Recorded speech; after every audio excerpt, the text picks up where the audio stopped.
So hi guys and welcome back to my channel. My best friend Josh is back on the channel. Like I said, if you're new, he's been around for a long time. He just hasn't been here for a while because he was busy bagging a degree from Oxford University. It's done. So today's video is all about personal statements and how we wrote our personal statements to get into the University of Oxford. So we both started at the university in 2016. So I study politics, philosophy and economics, and V studies classical archaeology and ancient history. You're a graduate now. I'm done, yes. And I'm going into my third year, in case you're new to this channel. But we're going to tell you guys how to write a personal statement. We've got 10 top tips right here, but before we do, we thought it'd be fun to react to our personal statements that we wrote 3 years ago when we were young, eager, bright-eyed 18-year-olds. I am nervous, like I don't want to see my own personal statement. I haven't touched that thing since 2016, and we're gonna read like a line each and just see like how funny they are. I'm sure they're gonna be funny. I don't know why. I hate mine so much. I hate mine. I don't know what's funny, but I hate so pretentious. I come across as like such an eager, like, I love learning. We got into Oxford with them, so they gotta be good. But they're quite cringy. So cringy. So we just thought we can teach you how to write a personal statement, but we can also read you our own. So we're gonna read the first line of Josh's personal statement. You can only see the nonsense. It's such nonsense. Oh my god. If an engineer wishes to modify the structure on which he works, he must first understand it. Okay, but do you understand what I'm saying? It's like, he's studying PPE, he's talking about engineering. What's this? I'm interested. Who's this man? He must first fathom its intricacies and grasp its inherent form. Have you swallowed a thesaurus? Yo, I swallowed it. I went bleh. I said bleh on the page. The fairy of word vomit. Oh my god. Fathom its inherent form. What does that mean? The current state of humanity disquiets. Disquiets? Is that a word? It's a word, but who says disquiet? I am, excuse me sir, I am disquieted. This makes me quite disquiet. Who says disquieted? Oh, Josh, my cheeks. I'm a fool. The current state of humanity disquiets me, yet hope holds me hostage to the idea of change. But before one can hope to change, one must first comprehend. I said nothing of substance. It's trash. Instruction in philosophy, politics and economics, the three pillars on which the apparatus of the world rests, will enable the use of these levers for the common good. Serving as a head boy of my school enhanced my awareness of the role one must play in addressing social ills. The first part, what are you saying? I don't know. Thing is, the whole thing is, okay, basically, what I should, and this is like a top tip. Yeah. Stop, like, don't waste words. If you try and come across as smart, then it's gonna fail. You will fail. But he still got in. It's just. But I think it's the rest of the personal statement. You're gonna read my first few lines. I was actually really proud of my personal statement. I can't remember what it says, but I really. Go ahead. I think, you know, it's straight to the point, which is unlike my. Quite simply, I want to understand the world around me and my place in it. For me, history goes beyond just dates. It's about the incidental facts, such as how Romulus Augustulus' defeat to the Germanic leader Boudicca arguably caused the fall of the Roman Empire. I'm particularly keen on studying the ancient aspects of history, especially that of Roman architecture and Greek society. Studying archaeology alongside the ancient world allows history to stay alive with remarkable stories conveyed through artifacts, such as the Felix gem, which manages to portray the conflict between Diomedes and Odysseus on less than 2 inches of surface space. See, I think that's like, what you've shown is, I know what I'm talking about. I integrate historical facts, historical artifacts, all of these practical, empirical things that are obviously going to be part of my course into why I'm interested. So I'm showing you that I'm interested, not just telling you. Yeah. It was simple. It was, this is why I want to study history. But the difference here is between the two of us, and that's why you also probably be more useful. I'd had a year of studying the degree I was applying for. So prior to that year, I'd never known any of that stuff. So my personal statement to get into the foundation year is totally different from that one. That's more like I've had a year of studying some of this stuff and I'm going to write about it. So that's an Oxford student's personal statement, not a person applying to Oxford. Do you know what I mean? Yeah, fair. Okay, I'm going to read the middle first sentence of yours. Intersection of politics and faith is an area of great fascination to me.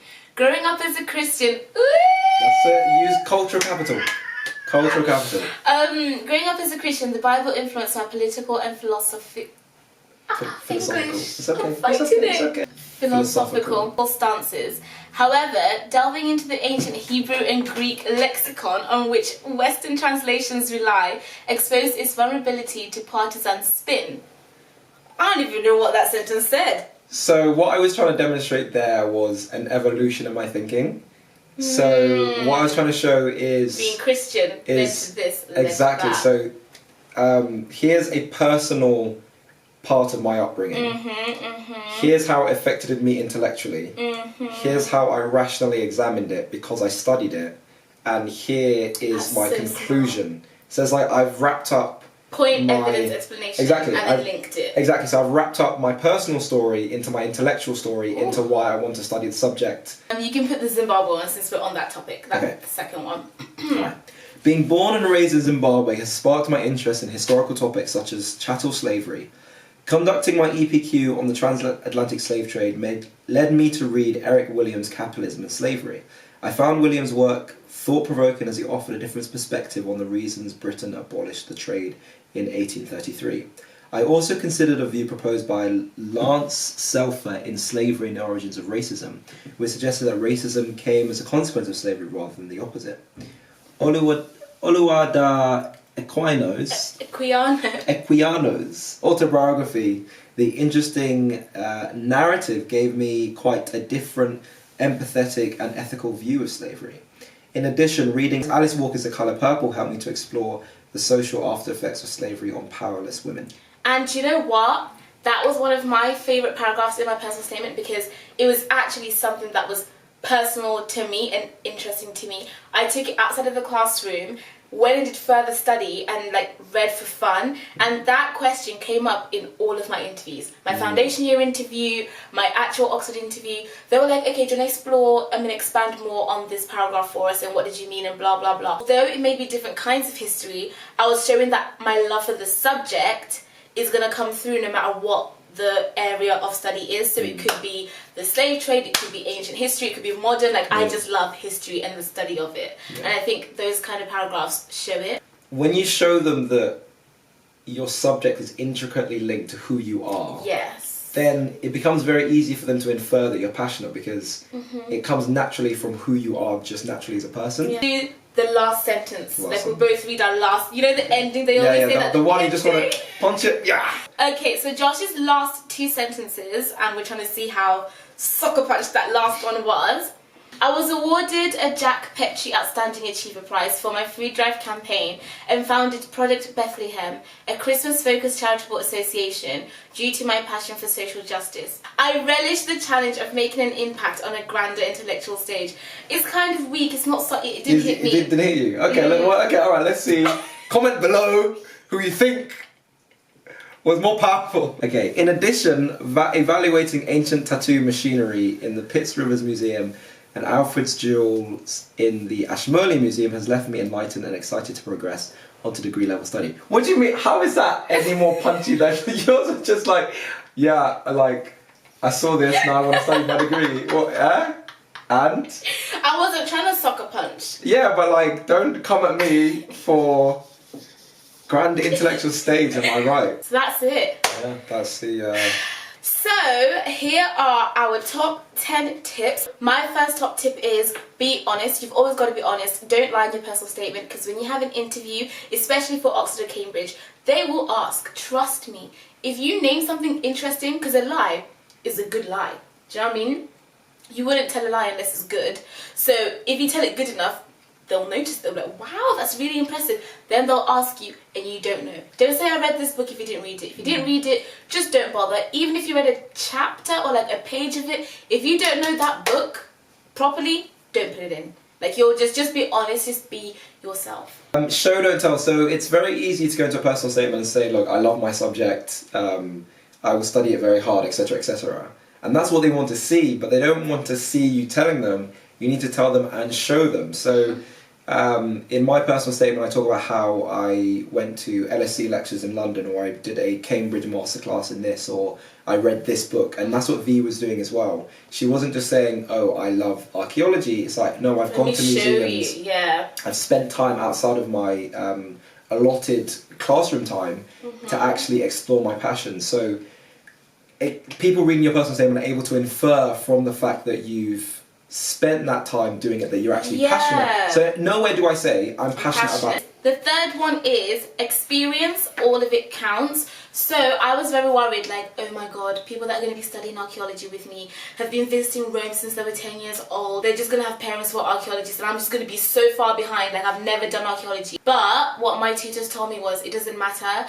The littlest experience, as long as you can show that you're passionate about something, we don't care. Not everyone has the resources, and that's okay. So for me, the experience I had with history was I taught history in a school for a year, volunteering in my local school. That didn't cost me anything. I could walk to my local school, and I was just sharing my tips on how to like pass your GCSEs and stuff. But for them, it's like you were 16 or 17 and you took time out of your schedule to go and do this. It means you're passionate. I couldn't afford thousands and thousands to go to an actual dig or an archaeological site. That's fine. All of your experience is valid as long as you can like justify it and explain it. Do you know what I mean? Yeah, and a lot of the admissions will take into account what kind of school you went to, what kind of area you're from. So if you're from a particular type of school, or particular area, or socio-economic background, and you're not going to archaeological digs, then that's understandable. And if you are doing what you can with what you have, so you're going to your local schools, that's what I was trying to say. Then they can understand that what was available to you, you took it and ran with it. The fourth one is cultural assets. Cultural assets. So what that means is everything that makes you unique culturally and socio-economically, use it to your advantage. Yes. So if you're from a different ethnic background, a different socio-economic background, then tell them how that relates into why you want to study your subject. So for me, in my personal statement, I use the fact that my family's from West Africa to talk about the IMF's monetary programs and structural adjustment programs in that area, which had a huge effect on millions and millions of people. But the only reason I was able to talk about that and talk about the economics of that was because my family was from that area. So I used, like V did in her thing, I used my personal, my ancestral line as a jumping off point, and then I was like, okay, so how does this relate back to my subject? So it's like my entire person becomes this subject. Everything that I am is this subject, and that's what they want to see. The fifth one is Manchester Phrase Bank book. It's called the Manchester Phrase Bank, I believe, and I would go on there to use it, not for synonyms, but to find a way of wording your sentences so that you're not saying something like, I went to the beach when I was 7 years old. You can just say, going to the beach at the age of 7. Yeah. Is that shorter, right? Yeah. Just try to shorten your sentences and like remove any unnecessary flower or extra words, because personal statements have a limited amount of words and you want to get to the point as quickly as you can. There's no need of like dressing it up, leading it in.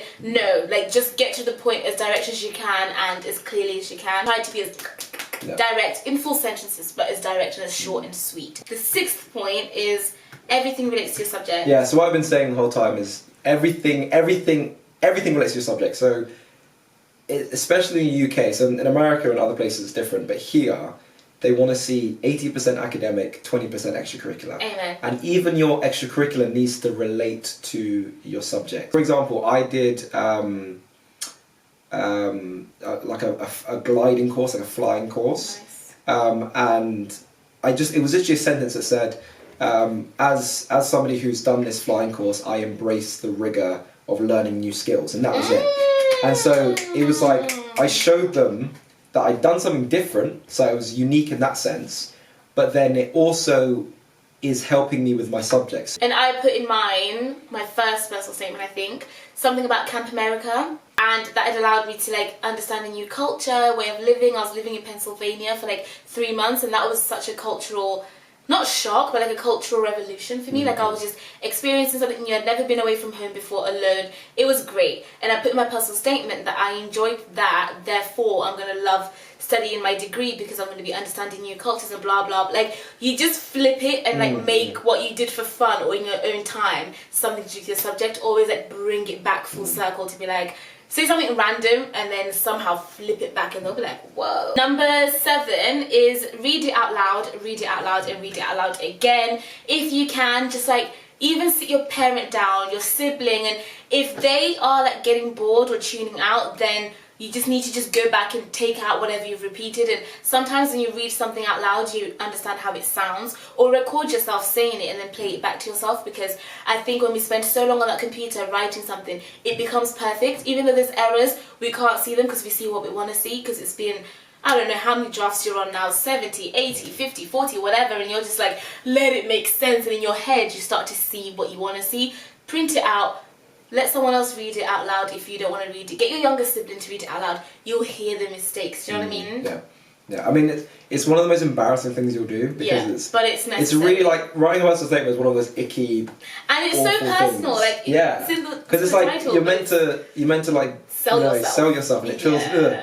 But then once you read it out, the things that don't make sense, it'll very jump obvious. out. And our last tips are kind of the same. You said don't try too hard, and I said relax, you're good enough. So essentially, yes, it's a personal statement, you're going to be worried and critical of yourself, but you are good enough. You're applying to these universities because you can do it, and if it's meant to be, it will be. So just relax and don't worry. And sometimes I think we just overthink a lot more than we need to, you know? Yeah, it's all about showing, don't tell them. Don't tell them how good you are. You've really got to show them.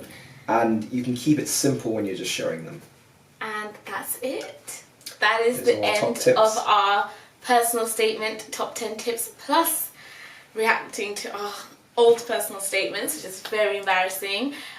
We hope that was helpful. If it is, please do comment down below so we can keep making more and you can keep seeing this beautiful, beautiful face on this channel. Let us know down below if he's helpful. If not, I can give it to him. It's okay, just... And vice versa. If you feel like this channel's gotten a bit stale, you like and you need a replacement, some guest hosts, then we can rebrand. Okay. Yeah, so thank you guys so much for watching and see you in the next one. Alright. Bye.